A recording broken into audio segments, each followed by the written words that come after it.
maka sang nafsu ini potensi-potensinya untuk berkhianat kepada kita itu akan ternetralisir, terjadi katalis.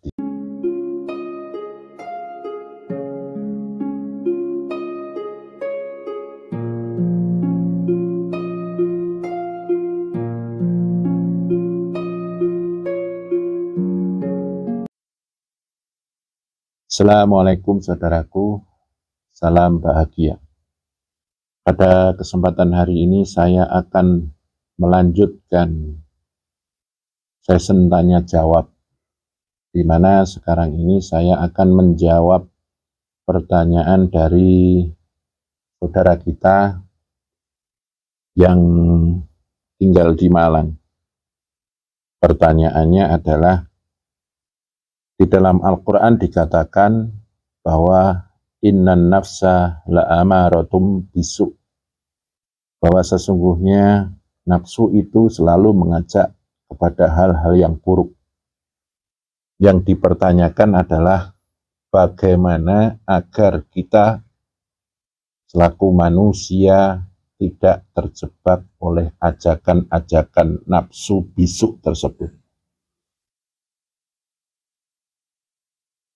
Saya akan mencoba menerangkan tentang hal tersebut. Memang betul bahwa nafsu itu punya satu potensi mengajak diri kita untuk menuju kepada keburukan. Itu adalah nafsu-nafsu yang belum kita tundukkan, belum kita sujudkan, dan belum kita sempurnakan.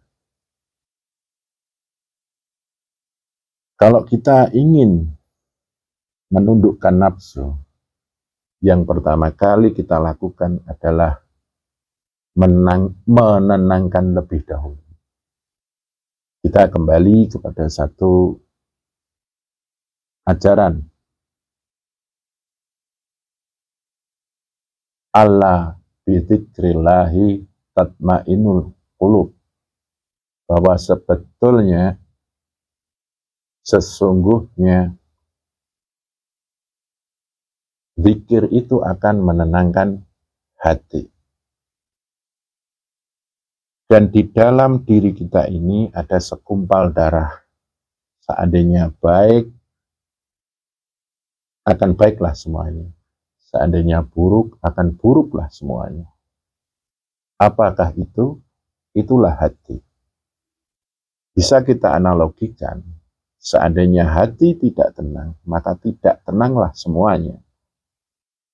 Makanya, untuk menghindarkan diri kita dari pengaruh-pengaruh nafsu bisu adalah dengan memperbanyak zikir. Karena dengan zikrullah, hati kita tenang.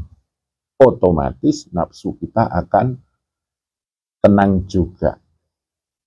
Ketika kita berzikir, kita tunduk pada Allah. Otomatis nafsu pun akan tunduk kepada Allah. Nafsu akan tunduk kepada kita yang kala itu zikir kepada Allah.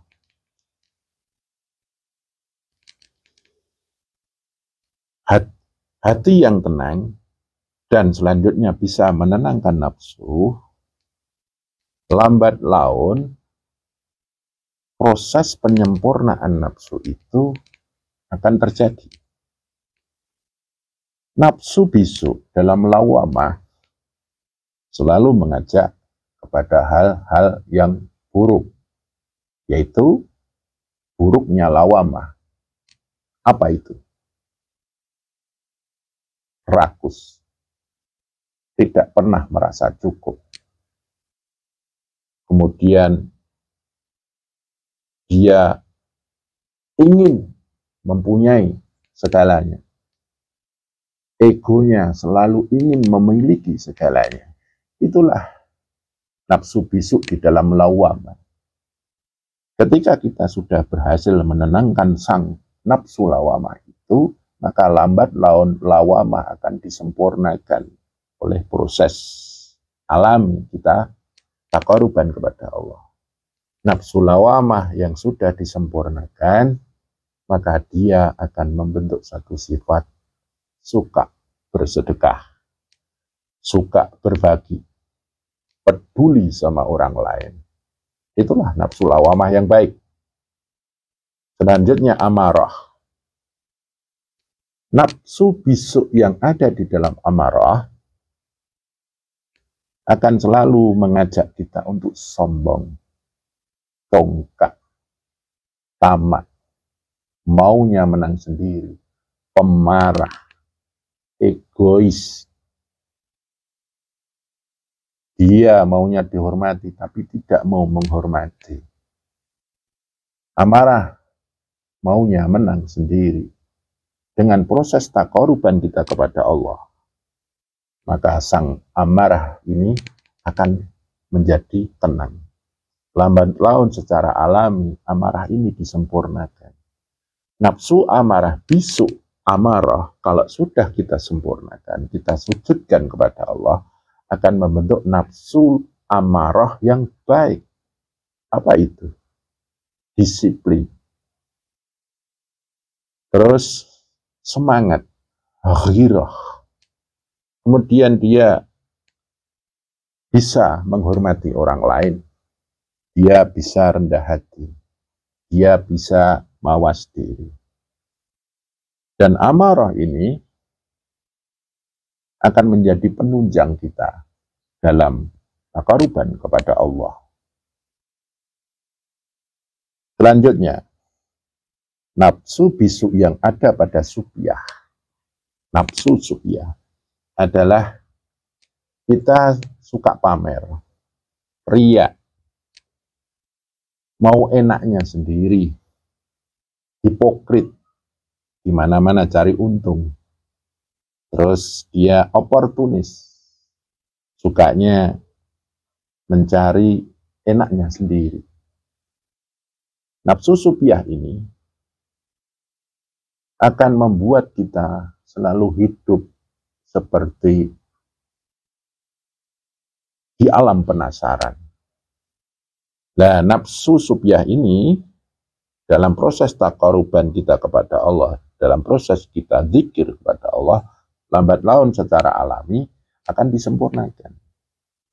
Nafsu supiyah ini yang sudah sempurna akan memunculkan satu sifat, yaitu sifat penyayang, welas asih. Sama orang itu dia akan peduli. Itulah supiyah yang sudah disempurnakan. Selanjutnya, nafsu bisu yang ada di mutmainah. Mutmainah ini bahan bakunya adalah ma'ul hayat, daya hidup, air kehidupan. Kalau kita kembali ke amarah tadi, nafsu-nafsu yang lain maksudnya, kalau lawamah dari tanah barba, amarah dari api nur kadim, supiyah dari angin abdu isamas, mutmainah ini dari ma'ul hayat, air kehidupan. Nafsu bisu yang ada di nafsu mutmainah itu dia suka membunuh yang lain, membunuh karakter orang lain, membunuh rezeki orang lain. Banyak sekali orang-orang berbisnis sukanya membunuh bisnis orang lain. Itulah dari nafsu bisu yang ada di mutmainah. Dia nggak mau orang sukses, dia nggak mau orang itu dipandang lebih dibanding dirinya. Dia cenderung untuk membunuh karakter-karakter orang lain, supaya dirinya sendiri yang nampak survive. Dalam taqarruban kita kepada Allah, zikir kita kepada Allah, lambat laun akan membuat satu proses alami, nafsul mutmainah ini menuju kepada kesempurnaan. Sempurnanya nafsul mutmainah adalah memunculkan satu karakter arif, bijaksana. Saudaraku yang saya muliakan, Jadi kuncinya adalah sering-seringlah berzikir.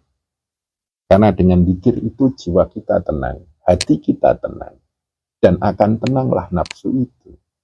Nafsu yang tenang itu muncul dari dalam. Ketenangan yang hakiki dari nafsu itu adalah dari dalam. Karena ada ketenangan nafsu yang tidak hakiki.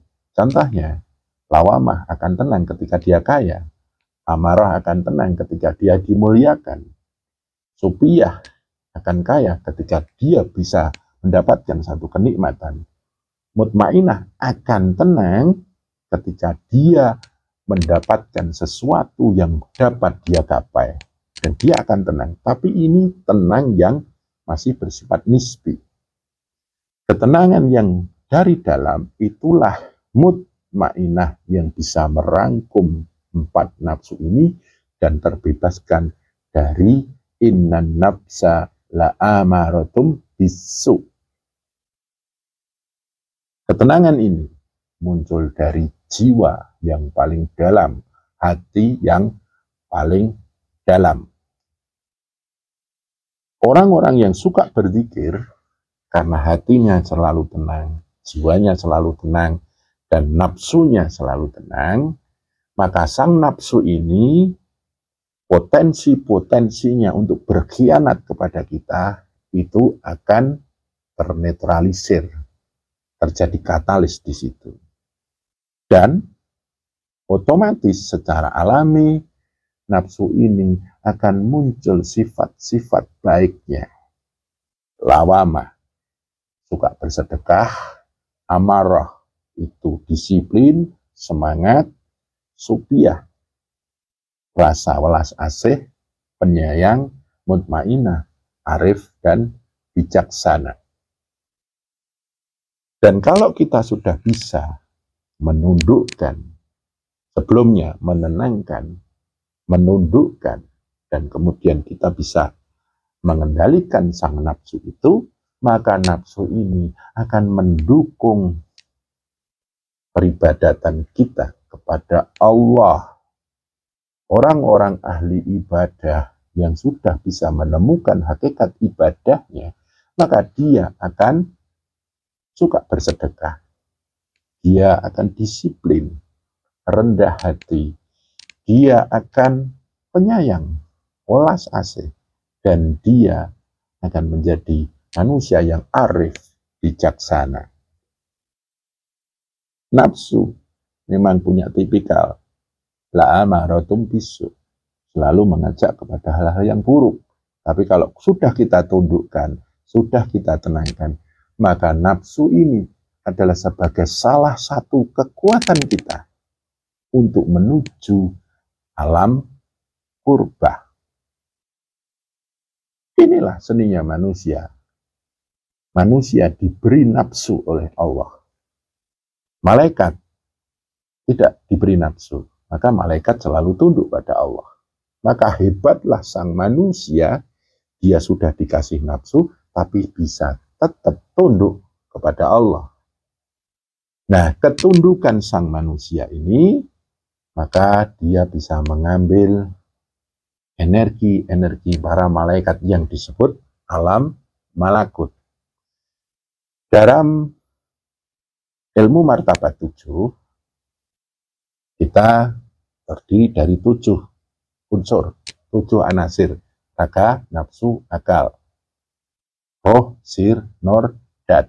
Tapi kalau kita bicara 4 unsur, manusia itu punya 4. Yang pertama, lapis yang paling bawah, alam nasut.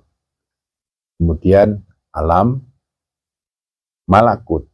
Di atasnya alam jabarut. Dan yang selanjutnya adalah alam lahud. Semuanya punya dasar sendiri-sendiri.